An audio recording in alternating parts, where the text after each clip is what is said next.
Well, this operation number 1, bypass operation in Imos, Cavite. To pass your state is 8 barangay Magdalo. Mahayang, Pag-asa, Imos, Cavite. The time was 9:15, September 9, 2021.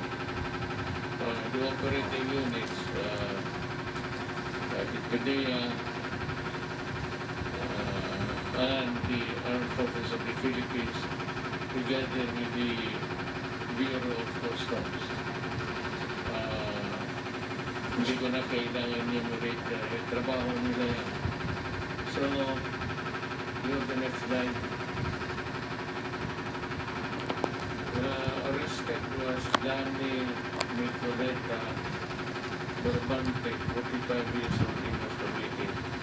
Alvin Nicoleta in Mejia, 47, Pinos, Cavite. Approximately 48 kilograms of shabu worth 331.2 million per paso. Tinawang droga. Ito yung aabot sa mga bungangat ng mga ilong ng mga anak natin. This will be the very drugs that would make them crazy permanently, making them immortal citizens of the country. Kaya kung magbarami yan, puro immortal na yung Pilipino, saan ang Pilipinas? Saan ang ilagay ang Pilipinas? Kaya yung sinasabi ko, where would you place my country if I allow you to do your thing? And if I listen to the human rights about the reasons, then, alam mo, sabi ko sa inyo, they are armed, all of them. At makita mo ito. Next slide.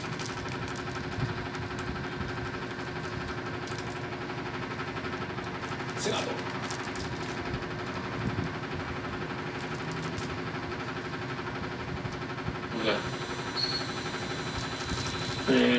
Walang kaluluwa ito Saka gusto talaga rin mamatay ang mga putang ina nila. Ang init at lamig na isa po sa mga basic. Ito po, super.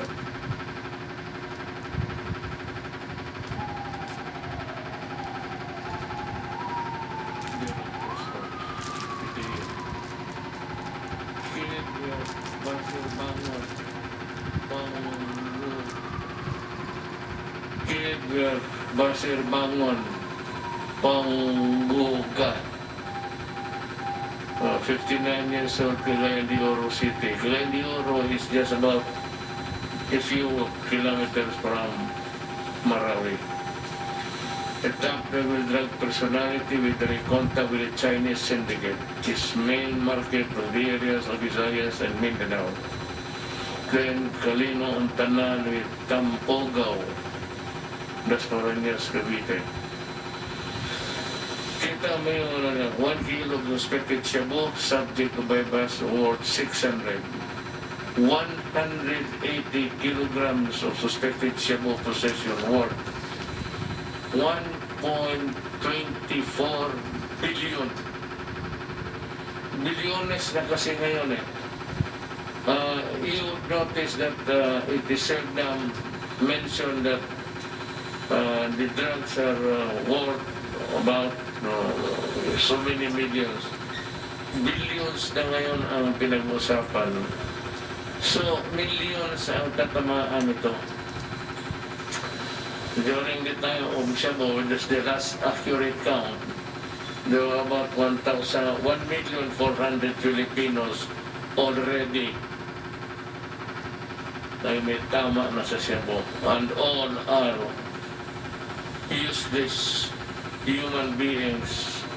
What's that? Lalo na citizen of this country.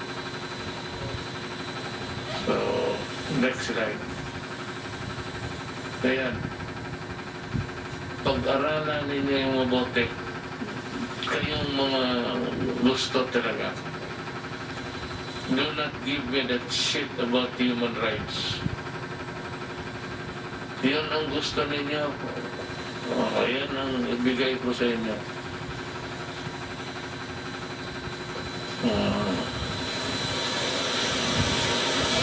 I have nothing but contempt for this. Well, good evening, everyone, mga kababayan ko. I would have want to spare you, especially in front of your family, yung mga nangamatay, pero I have to do it to impress upon everybody the severity of the consequence kung magsalubong tayo. Now, tonight we will update the nation on several issues confronting our nation, including our latest COVID-19 pandemic response and our rescue and relief efforts on the affected areas of Typhoon Julina and Typhoon Kiko. Let's talk first on the COVID-19 cases. Today, DOH reported 17,964 new COVID-19 cases, bringing the total number of active cases to 175,470. The positivity rate is at 28%. There are 168 reported deaths today. Marami yan.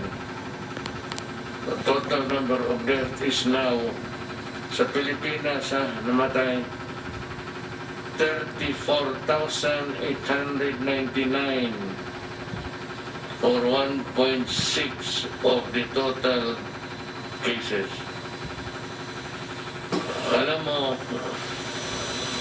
if you compare this with the other nations, sa kunin natin doon sa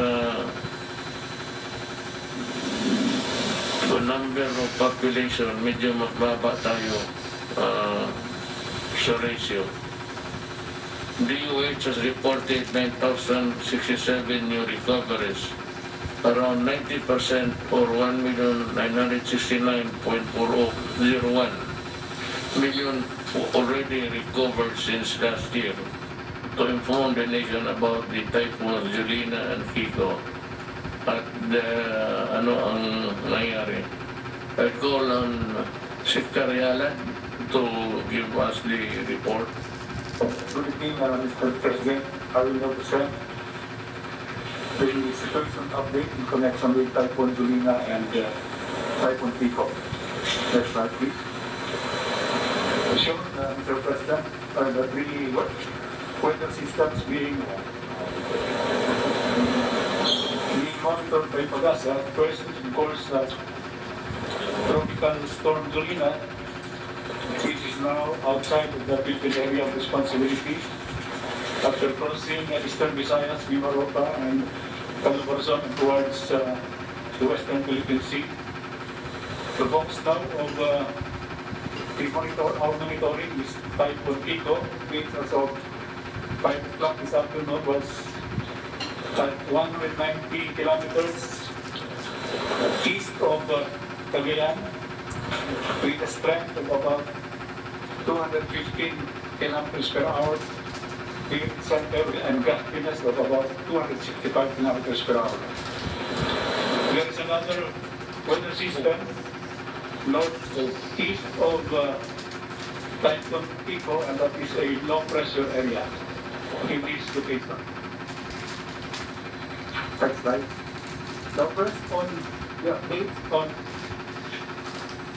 Typhoon Julina.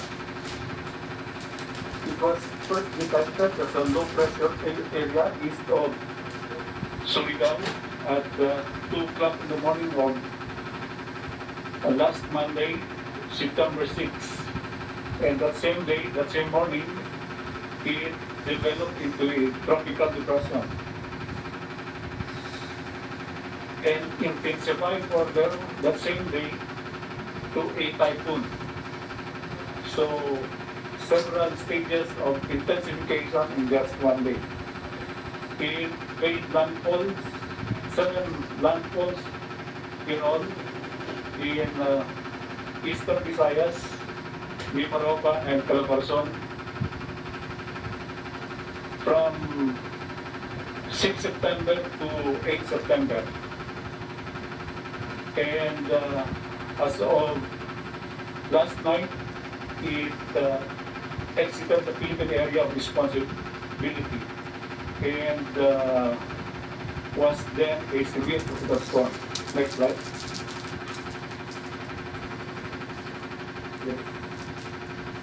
910-058-058. That's all in all in Region 3, Calabarzon, Mimaropa, Region 5, Region 6, and Region 7, Region 8. But most of this already subsided. There were other 42 incidents monitored, like soil erosion, landslides, uprooting of trees, and 2 maritime incidents or capsizing of 2 boats. A total of 11,062 individuals were displaced. This covers the preemptive evacuation carried out by the local government units in Calabarzon, Mimaropa, and Region 8, as well as the forced evacuations that followed during the onslaught of Typhoon Julina. We received also report of, next slide please,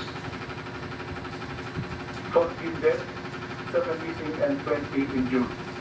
For the deaths, 1 died due to landslide incident in Laurel, Batangas. Other deaths are still for validation, but most of these were fishermen who were out into the sea during the onslaught of Typhoon Julina. On damages, a total of, next slide please, 6,423 houses were damaged. Most of these, however, are only partially damaged. There are 22 damaged infrastructure amounting to around 30 million pesos, and damages to agriculture about 256 million pesos. Next slide. Our preparedness. The National Disaster Risk Reduction and Management Council Operation Center convened the different agencies and officers and conducted a series of meetings for our disaster risk assessment. And we also issued 35 emergency alert and warning messages to the telcos Smart and Globe.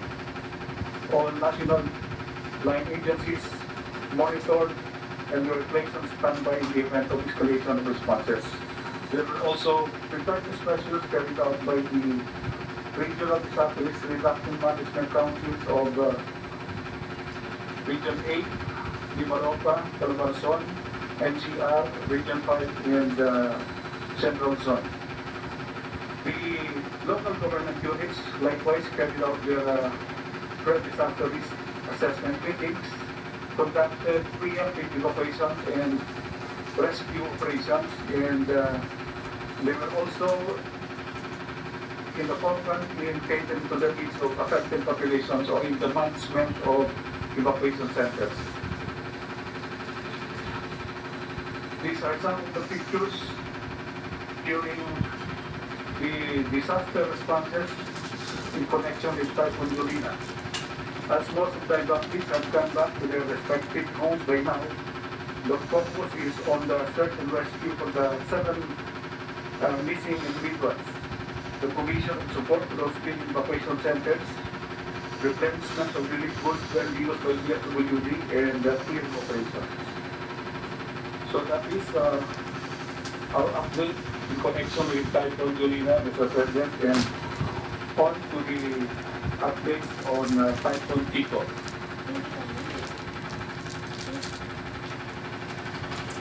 Presently, Typhoon Tito is now moving northwestward from its position east of together out.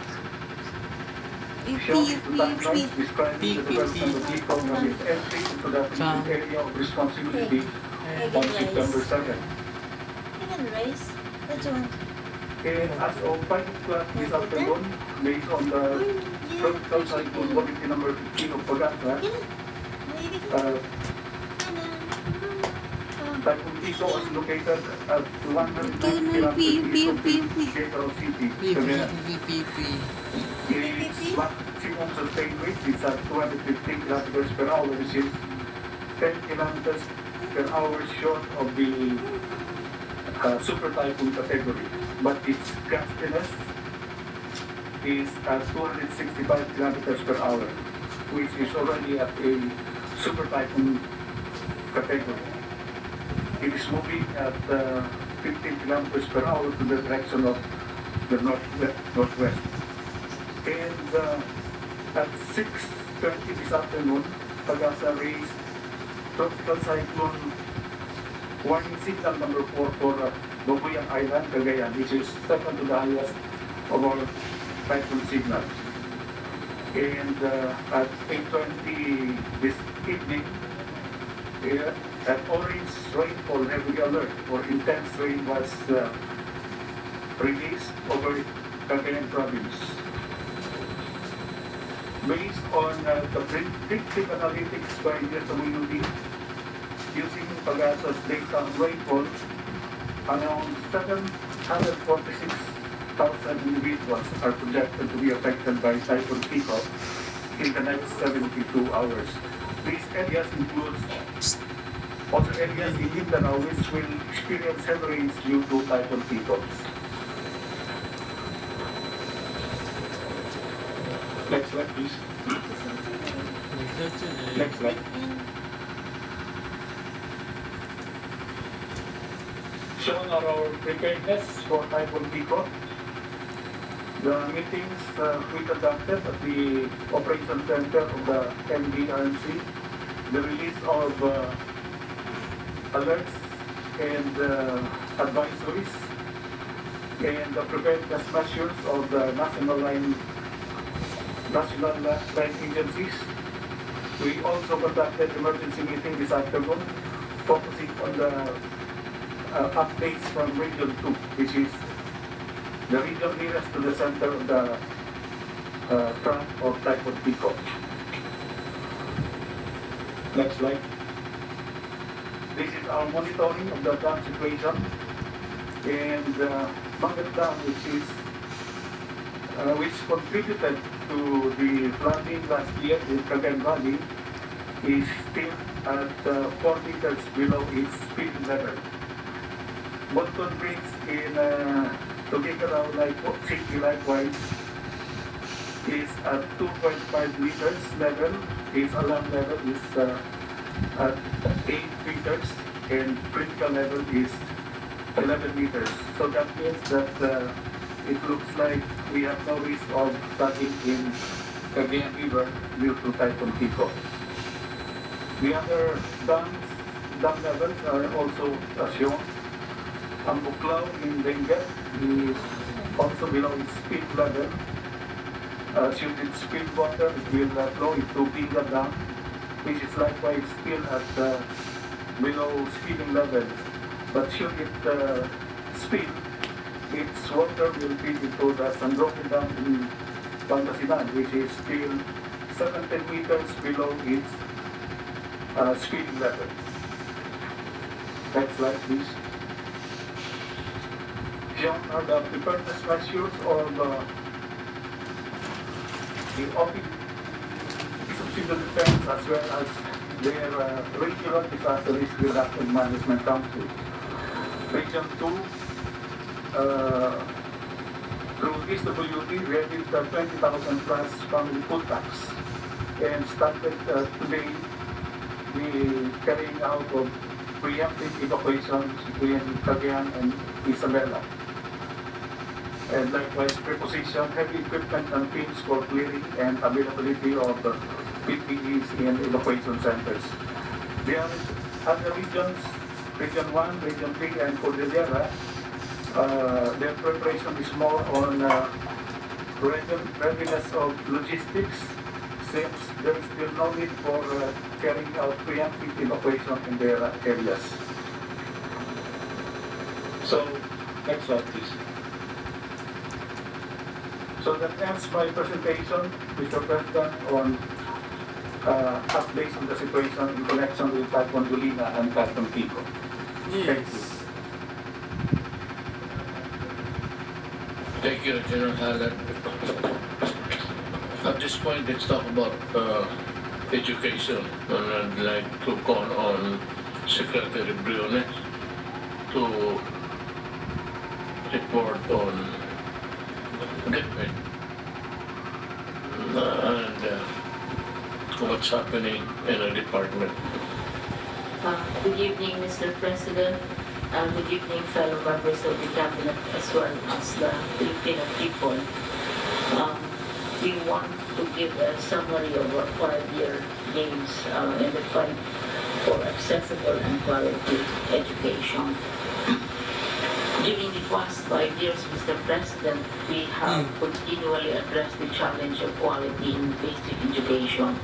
We are now concentrating on quality since we were successful in increasing enrollment levels.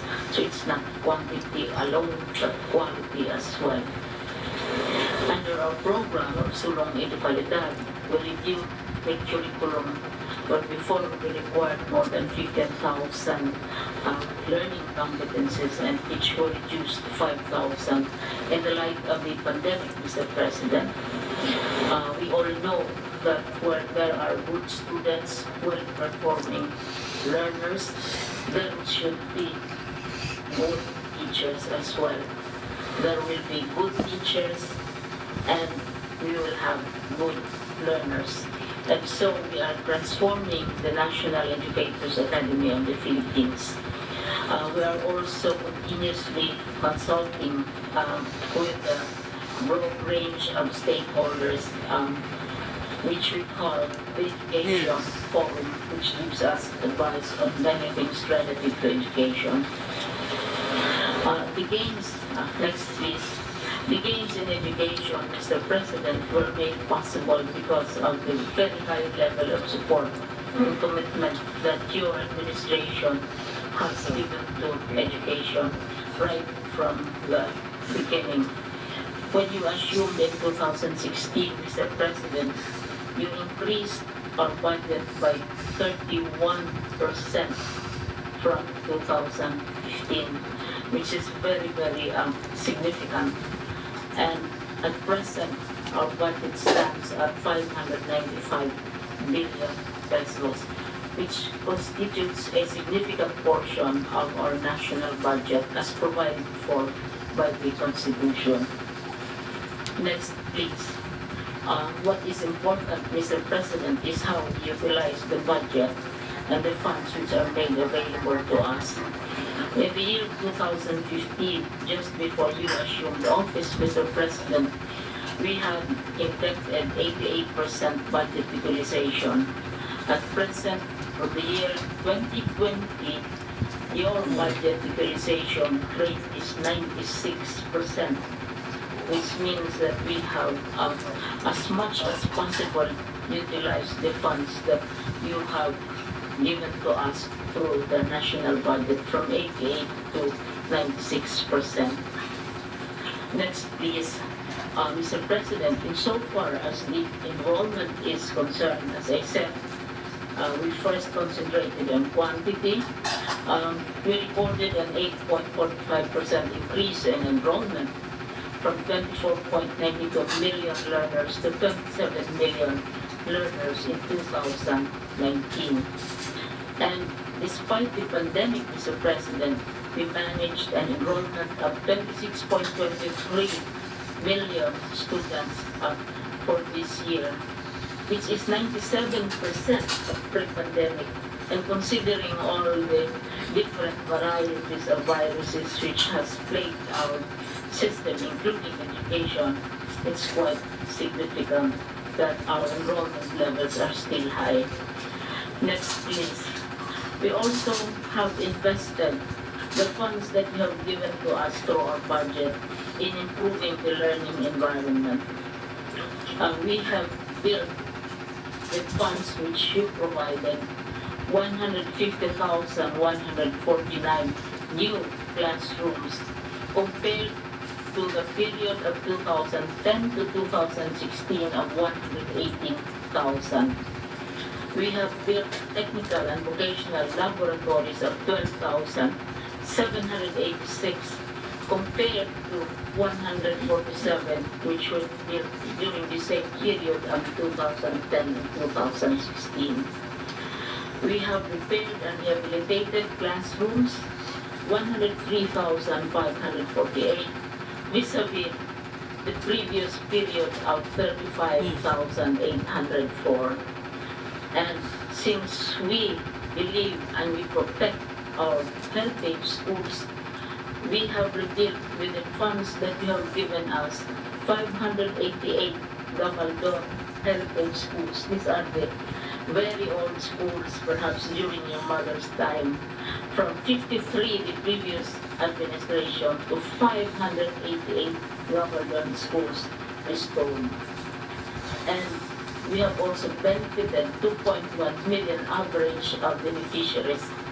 Only recently, with the donation of the Department of Finance, of gadgets and tablets, which were turned over to us by the Bureau of Customs, we distributed these to the what we call the last mile schools, schools which have been nearly forgotten and were left behind.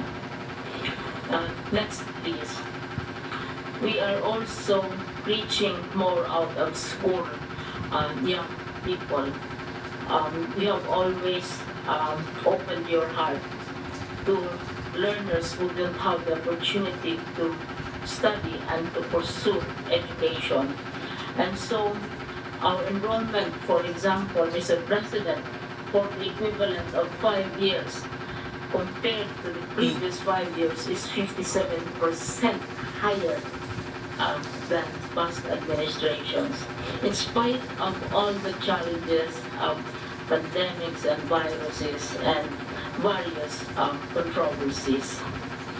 And so we produced graduates from one region, for example, where we piloted senior high school for the alternative learning systems. This is for students who don't have the opportunity to go to regular school because they're either working or they don't have the capacity to support themselves. Next is, on the matter of nourishment and nutrition, we all know the direct relationship between good nutrition and good learning, effective learning for our children. So we have an annual average of 2,191,442 malnourished and undernourished learner beneficiaries benefiting from school-based feeding programs.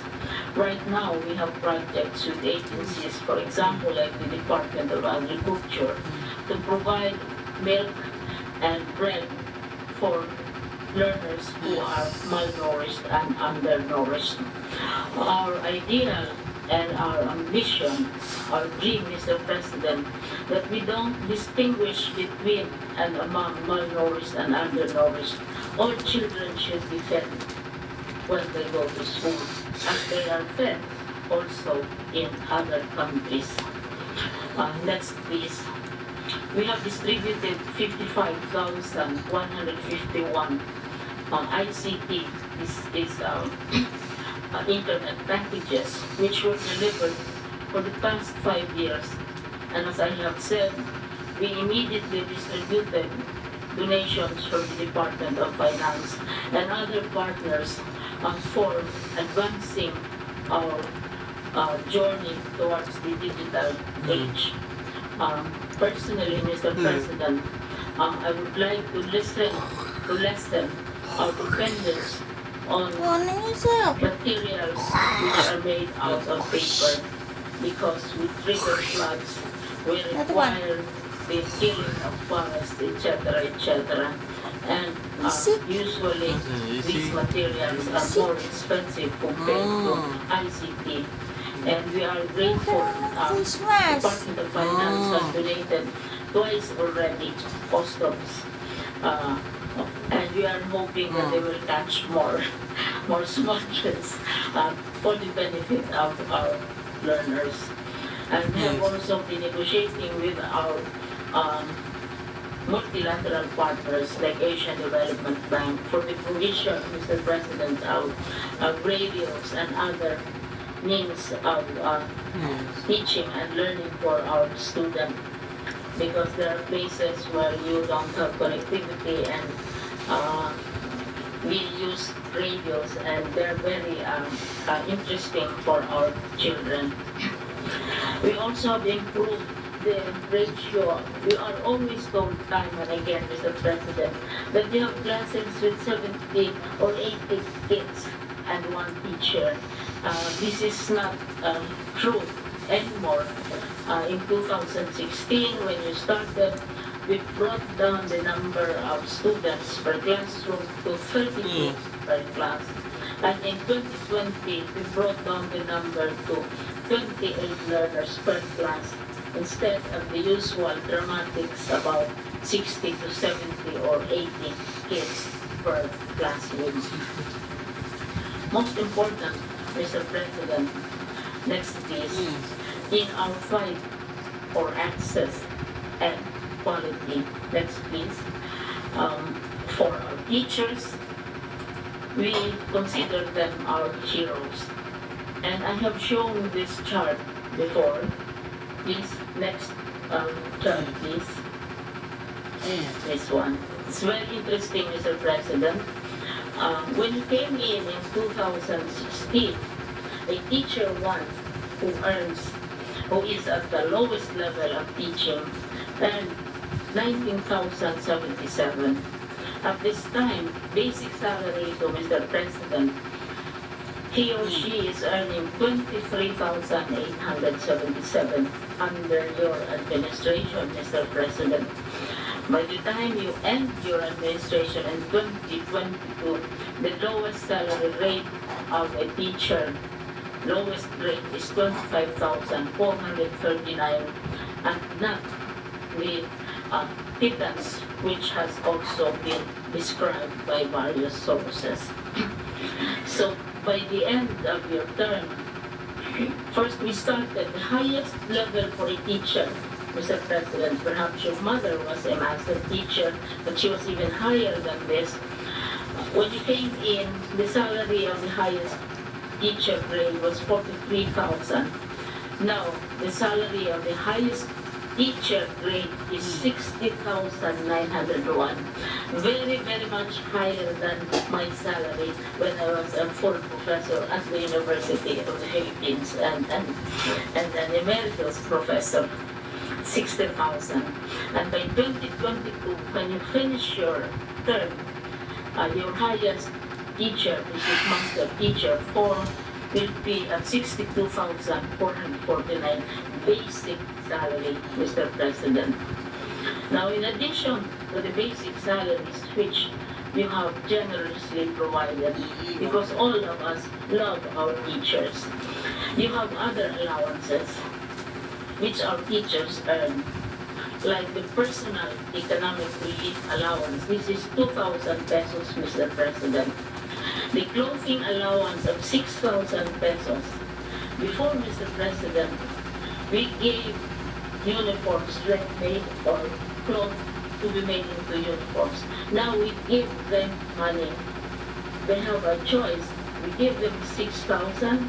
It's their choice. They can have new uniforms made, or they can make do with their old uniforms, but they are not held accountable for that money. Whatever they do with their clothing allowance, that is their choice, and that is 6,000 pesos. Of course, they have the mid-year bonus, which is allotted to all government employees. This is 1 month basic pay.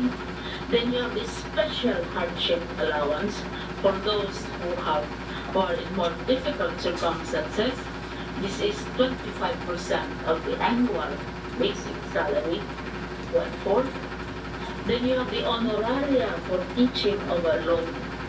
We have to emphasize this because perhaps the public needs more information on, on the benefits that you, under your administration, has given the teachers.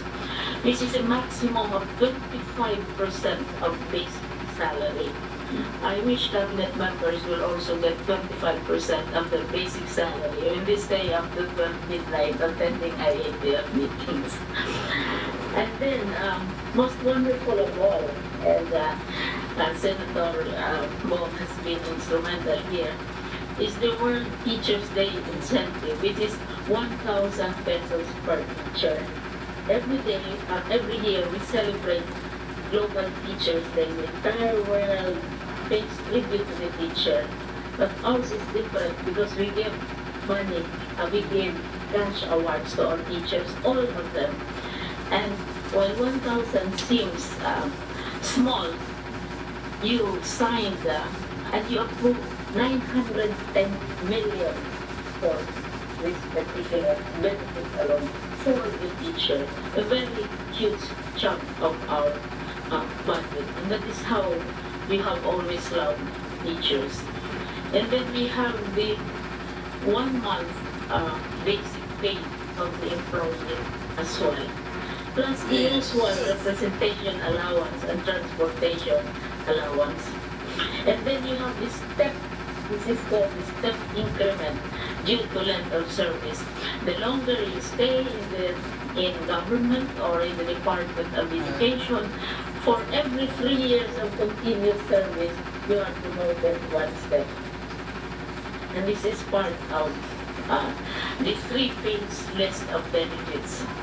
Then you have the productivity enhancement incentive, which is which we call performance bonus, and we have debates about this, of course. This is 5,000 per year, Mr. President.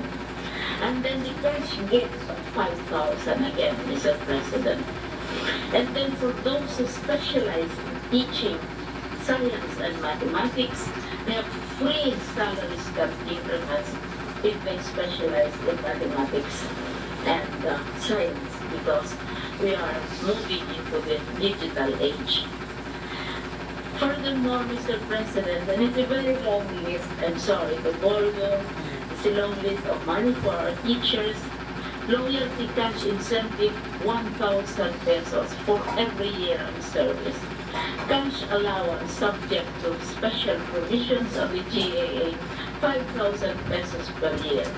Transportation and teaching aid allowance for the alternative learning teachers, those who teach for our ALS program, which you have generously supported, 3,000 and 5,000 pesos, Mr. President.